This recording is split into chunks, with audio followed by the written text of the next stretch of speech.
প্রিয় শিক্ষার্থীবৃন্দ, এই লেসনে আমি আপনাদের দেখাবো যে কিভাবে আমরা আমাদের কারেন্ট ওয়েবসাইটে আমরা ডিসকাস কমেন্ট বক্স আমরা ইউজ করতে পারি।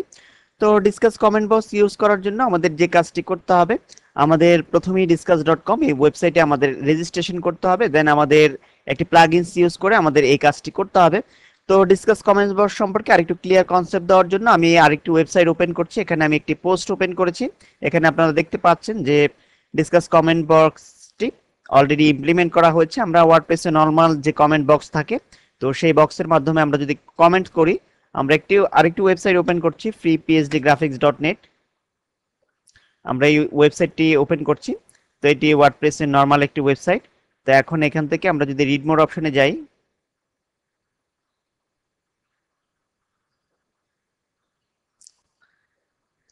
তো আমরা এখানে কিন্তু একেবারে নিচের দিকে আমরা দেখতে পাচ্ছি যে ওয়ার্ডপ্রেসের ডিফল্ট কমেন্ট বক্স। তো এই স্টাইলে আমরা মূলত ওয়ার্ডপ্রেসে কমেন্ট করে থাকি। তো এই ধরনের কমেন্ট সিস্টেমে সাধারণত স্প্যামিং হওয়ার সম্ভাবনা একটু বেশি থাকে। তো এগুলো ব্লক করার জন্য আলাদা আমাদের ক্যাপচা এন্ট্রি বা ব্লক, আমরা ম্যাথমেটিক্যাল কিছু টার্ম ইউজ করে এই কমেন্ট স্প্যাম আমরা ব্লক করতে পারি।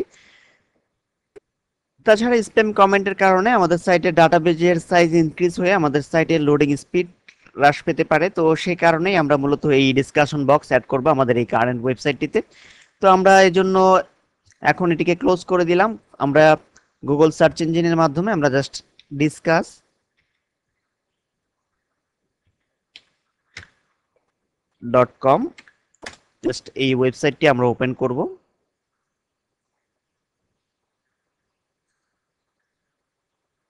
দেন এখন এখান থেকে আমরা চলে যাব ক্রিয়েট এন অ্যাকাউন্ট। জাস্ট এই লিঙ্কটিতে আমরা ওপেন করছি। প্রথমে আমাদের একটি অ্যাকাউন্ট ক্রিয়েট করতে হবে। দেন এখন আমাদের এখানে ইমেল অ্যাড্রেস দিতে হবে। তো আমি আমার ইমেল অ্যাড্রেস দিয়ে দিচ্ছি, russell265@gmail.com। দেন আমি ইউজার নেম দিচ্ছি russell265, পাসওয়ার্ড দিয়ে দিচ্ছি। দেন ক্রিয়েট অ্যাকাউন্ট এই বাটনটিতে জাস্ট ক্লিক করছি।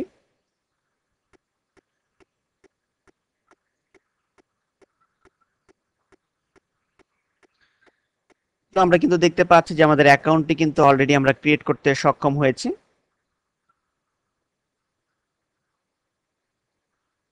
অলরেডি আমাদের অ্যাকাউন্ট ক্রিয়েট হয়ে গিয়েছে।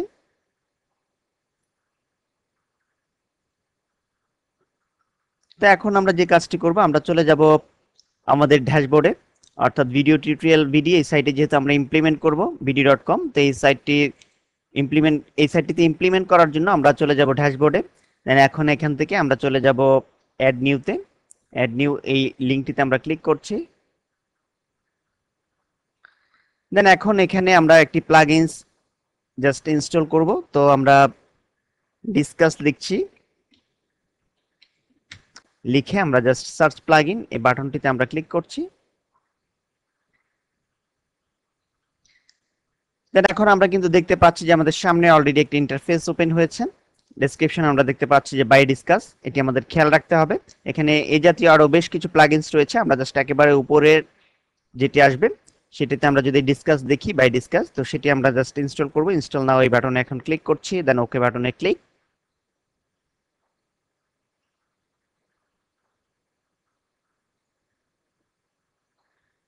দেন এখন প্লাগইনসটি অ্যাক্টিভ করছি।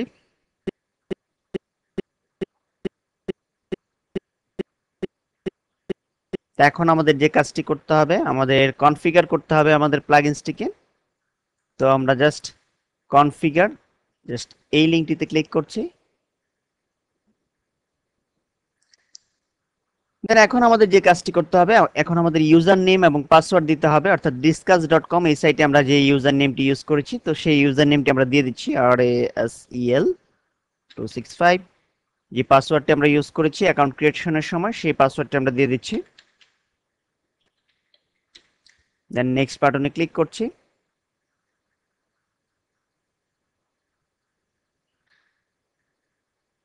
তো আমরা অলরেডি একটা মেসেজ দেখতে পাচ্ছি যে there are not any site associated with this account, maybe you want to create a site. তো আমরা প্রথমে সাইটটি ক্রিয়েট করে নিই, আমাদের কিছু কাজ বাকি রয়েছে, আমরা এই কাজটি করে নিতে পারি।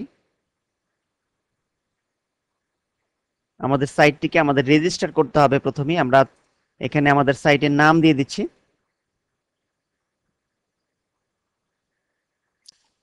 আমরা আমাদের ওয়েব অ্যাড্রেসটি এখানে দিয়ে দিতে পারি, videotutorialvd.com। জাস্ট এখানে আমরা ইনসার্ট করে দিলাম, দেন আমরা প্লাগইনস দিয়ে দিলাম। দেন এখন এখানে ডিফল্ট অবস্থায় আমরা ক্লিক করার পর আমরা দেখতে পাচ্ছি যে অটোভাবে সে একটি নেম চুজ করেছে। তো আমরা জাস্ট এখান থেকে http বাদ দিয়ে দিলাম, videotutorialvd.com, এতটুকুই থাকলো। দেন এখন এখান থেকে আমাদের একটি ক্যাটাগরি সিলেক্ট করতে হবে। তো সাপোজ আমরা এখান থেকে একটি ক্যাটাগরি সিলেক্ট করে দিচ্ছি। আমরা এখানে টেক্সট সিলেক্ট করে দিলাম। দেন টেক্সট সিলেক্ট করার পর আমরা ফিনিশ রেজিস্ট্রেশন এই বাটনটিতে আমরা ক্লিক করছি।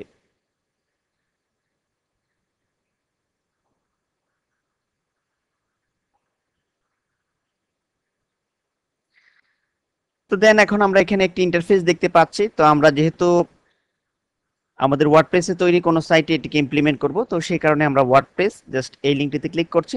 তাছাড়া ইউনিভার্সাল কোড নিয়ে আপনি যে কোনো সাইটে এটিকে ইমপ্লিমেন্ট করতে পারেন, HTML বা CSS দিয়ে তৈরি কোনো সাইটে বা আদার্স কোনো সাইটে আপনারা জাস্ট ইউনিভার্সাল কোড ইউজ করলেই হবে। তো যেহেতু আমি ওয়ার্ডপ্রেস ইউজ করছি, জাস্ট ওয়ার্ডপ্রেস এই লিঙ্কটিতে ক্লিক করছি।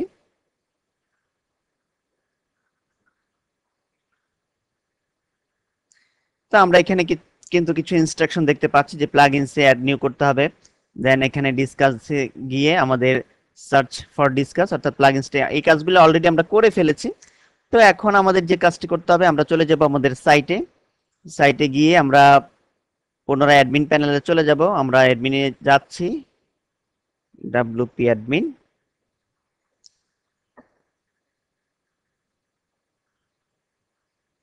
দেন এখন আমরা পুনরায় প্লাগইনসে চলে যাব, ইনস্টল প্লাগইনসে ক্লিক করলাম, বা আমরা এখান থেকে কমেন্টস থেকে আমরা ডিসকাস জাস্ট এই লিঙ্কটিতে ক্লিক করলেও হবে। তো আমরা দেখতে পাচ্ছি যে আমাদের সামনে পুনরায় লগইনের জন্য একটা ইন্টারফেস এসেছে। তো এখন আমরা যদি লগইন করি, russell265 আমরা ইউজার নেম দিয়ে দিলাম, দেন পাসওয়ার্ডটি দিয়ে দিলাম, দেন নেক্সট বাটনে ক্লিক করছি। দেন আমরা দেখতে পাচ্ছি যে একটি ইউআরএল। তো এখন এখান থেকে আমরা জাস্ট সিলেক্ট ওয়েবসাইট, এখানে গিয়ে আমরা জাস্ট এই লিঙ্কটিতে আমরা ক্লিক করছি। জাস্ট এই রেডিও বাটনটি আমরা সিলেক্ট করলাম, দেন এখন এখান থেকে আমরা নেক্সট বাটনে ক্লিক করছি।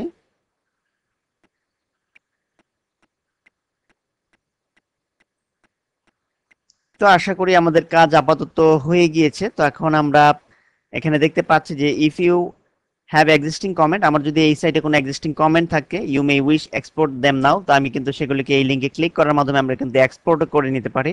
আমরা জাস্ট ক্লিক করলাম।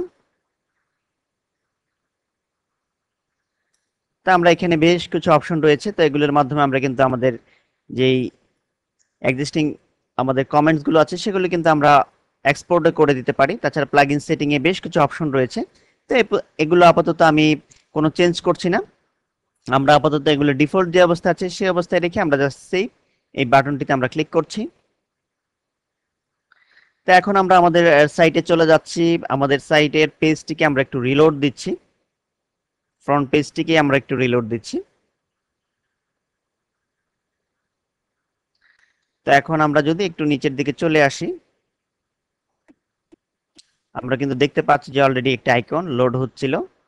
তা আমরা এখন এখানে কিন্তু দেখতে পাচ্ছি যে অলরেডি ডিসকাসের কমেন্ট বক্স কিন্তু আমরা সাকসেসফুল ভাবে আমরা অ্যাড করতে সক্ষম হয়েছে। আমাদের প্রিভিয়াস ওয়ার্ডপ্রেসের ডিফল্ট যে কমেন্ট বক্সটি ছিল সেটি কিন্তু এখান থেকে অলরেডি রিমুভ হয়ে গিয়েছে। তো এখন আমরা দেখতে পাচ্ছি যে লগইন অবস্থায় আছি আমরা discuss.com এ। এই সাইট থেকে আমরা যদি বেরিয়ে যাই, আমরা যদি লগ আউট করি, আমরা এখান থেকে লগ আউট করে বেরিয়ে যাচ্ছি, লগ আউট।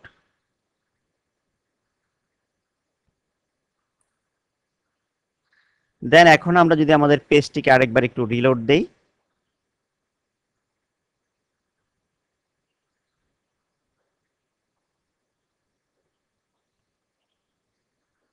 তো আমরা কিন্তু দেখতে পাচ্ছি যে আমাদের ডিসকাশন বক্সটি চমৎকারভাবে আমাদের সাইটে আমরা কিন্তু ইমপ্লিমেন্ট করতে সক্ষম হয়েছে। তো এখন আমরা যদি এই বক্সটিতে ক্লিক করি, তো আমরা দেখতে পাচ্ছি আরো বেশ কিছু অপশন এখানে চলে এসেছে। তো এভাবে আপনারা খুব চমৎকারভাবে এই ডিসকাস কমেন্ট বক্স আপনারা চাইলে আপনাদের ওয়ার্ডপ্রেসে কোনো সাইটে আপনারা ইমপ্লিমেন্ট করতে পারেন। ধন্যবাদ।